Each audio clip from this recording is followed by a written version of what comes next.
from City, it comes to Liverpool. 8 points clear. Nina, are they the outright favourites now? Ooh, I mean, we've just spoken about City. For City to turn anything around, like, you know, even last season, I actually at some point at the start said, oh, I don't know if City being City will be enough this season. And this time I'm looking at it and I think City being City is not going to cut it this season just because of all the things we've mentioned.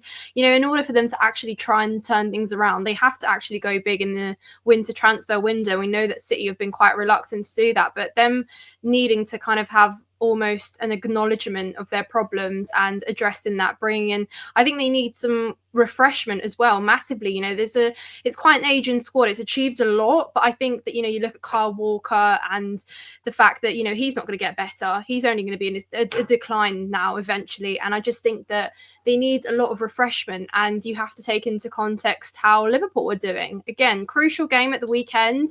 But, you know, you look at Liverpool, they're doing so well. They have that, you know, you talk about moments against Southampton, didn't necessarily look like the glorious Liverpool side that are blowing teams away, but they have moments, you know, again, of individual brilliance or a moment of magic to bring them out. Sometimes when you are contending for the title, you need those moments, and you're not going to be good game in, game out. But what Liverpool are doing right now is great. I think it'll be interesting to see how they deal with like injuries from, I don't know, outfield players that are contributing really well now. It's again, you know, Mo Salah's living it up, lighting it up in the league right now. I have to say that also has surprised me. I didn't actually think that, you know, he'd be as good as he is, but fair enough. And I think, you know, that again, Liverpool are almost in a good position even when Arne Slot took over, and I think it's very different from kind of taking the wheel than any other club, because what Klopp kind of did with this team and how he handed things over was pretty much the best way that he could have. You know, a lot of these players that are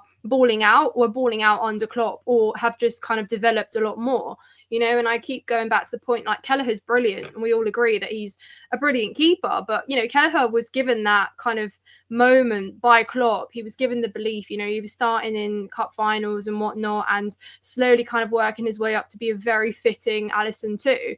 Obviously very different, but yeah, he's a keeper. And, you know, I look at us and I'll always say, like, Chelsea, we're in a top 4 race, but, you know, having like someone like Robert Sanchez, I think goalkeepers are so important, because I think we can definitely challenge for a top 4, but can you contend for a title like someone with a Robert Sanchez? Maybe not necessarily.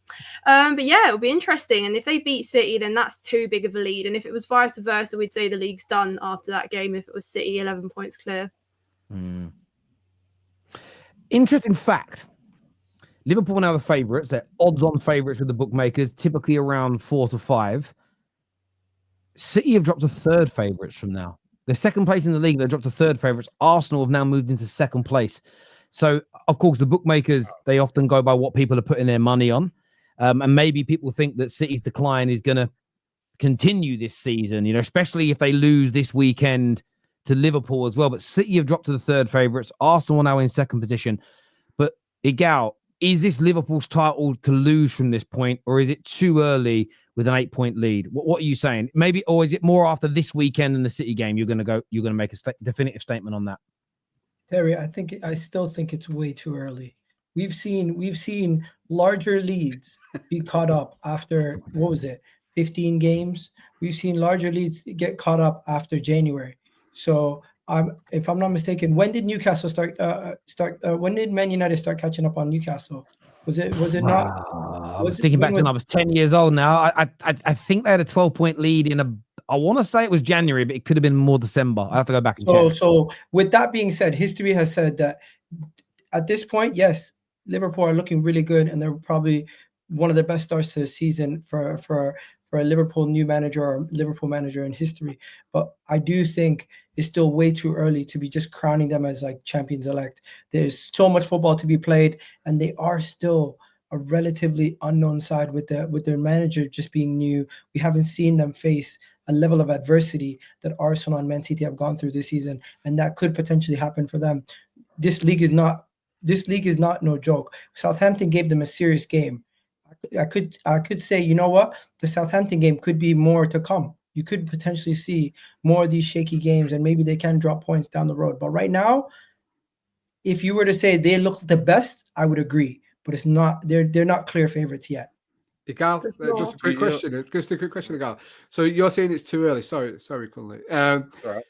So who for you then could be the one that topples or gets a little bit closer? Why are you doing this, Double? Why? Why are you doing this? Bro, What is opinion? One second. At the end of the day, Man City are what, 8 points behind? I think Arsenal are currently 9 points behind. With Man City and Liverpool facing each other next week, you could easily see a situation where Liverpool maybe draw or something crazy happens where they start to drop points. The next couple of games are against Newcastle. They're also playing Everton, which for them is a derby. Everton's last derby at their ground. They're going to be massively up for it.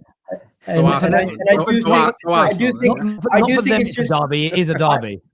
It's a massive derby, yeah. And I just don't think it's a situation where we can already just look at, yes, they're playing well right now, but that can change. The same way you could also say Liverpool started off so good.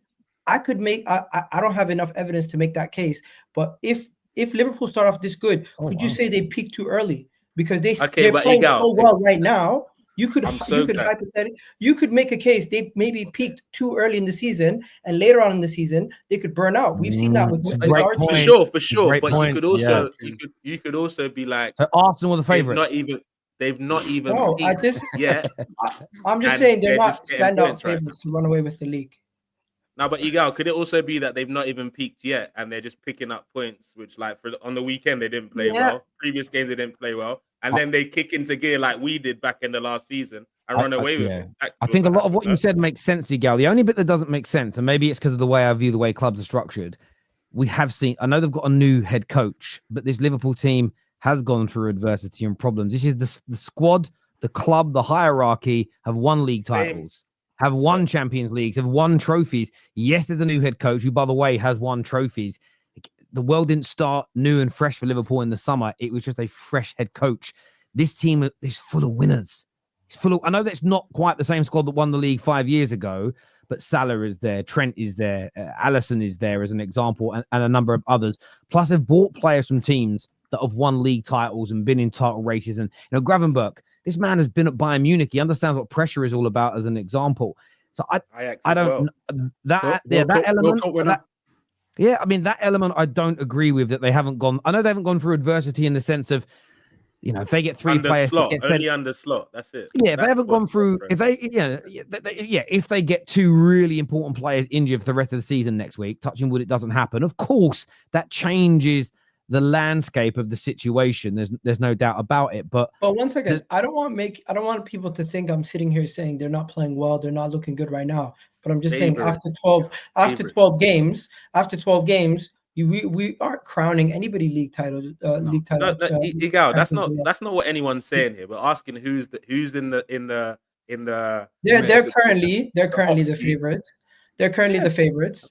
But if you were to say to me, am I extremely worried that Arsenal or Man City can't catch up to them and make it a race? I do think there will be an opportunity to catch up to Liverpool, and they will slip up. Where if this was Man City the way that they were playing a couple of years ago, or this was Liverpool when they had Mane and Firmino in their pump, I would be like, what? In the case that Mo Salah does slow down, I do believe the rest of the guys will pick it up. But right now, the way Liverpool's set up, I kind of do think they're a one-man team.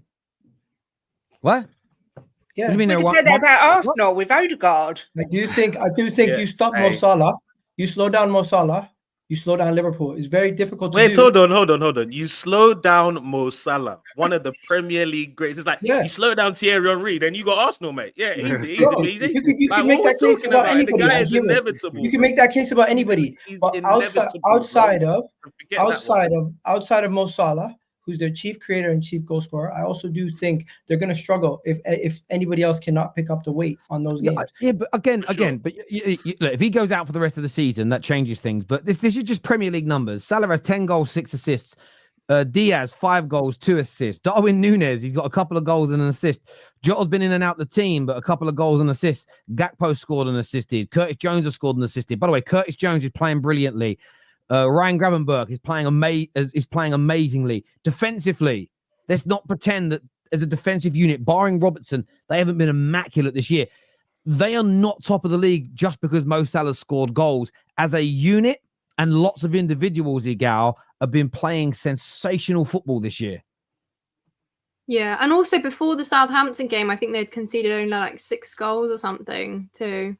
So no, I agree. There's a super chat here for Igal that says, "Can we take a moment by the appreciation egalitarians take on Liverpool before the start of the season? 9 points ahead of him. What was your take before the beginning of the season? Oh yeah, you said they're falling off, didn't you? No, I said Arsenal finished 10 points ahead of Liverpool. But fair enough. At this moment in time, you guys look good. You guys look good right now. Listen, that's not 1 second. That's you guys are laughing. We finished 7 points ahead of them last year. Oh, what a take, Gal. Terrible We take. finished 7 points ahead of them last season. Terrible take. You believe anyway. You're my It's guy. been- So it's that my you've guy, recovered me now from my poor start to the show, so I'm really, really glad, bro. Oh, thank Hey, God. fair enough. Regardless, it could still happen. We've seen a 14-point swing last year against Liverpool. They were 7 points ahead of us at one point with the game. We had a game in hand, and then we caught up. And not only did we catch up, we finished 7 points ahead of them. You know what? It's not out of the realm of possibility. It is now. It is now. You're not going to finish 10 points might be unrealistic. Yeah. If it happens, then imagine now. I'll buy you a Imagine they ticket to do. Nigeria, Imagine bro. Arsenal finish 10 Buy you points a ahead of ticket to Liverpool from now. Nigeria. Igawa's going to walk around with balls this big, Bro, I'm Yeah, buying you a ticket to but Nigeria, one- bro. one I'll pay for second, your one visa, second. everything, bro. One But- second. Before people in the chat start talking about how I should stick to hockey and everything, understand that I'm simply talking about the fact that we finished 7 points behind you. And to start the season, even Arne Slot himself would not have predicted Liverpool would be in the position you're in right now.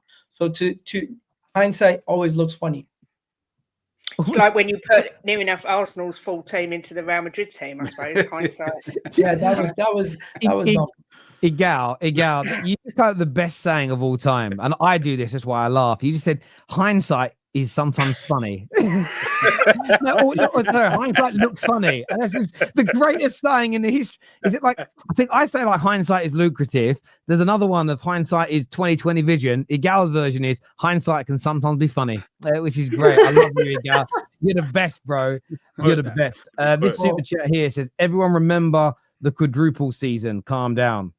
Facts. That's true. Facts.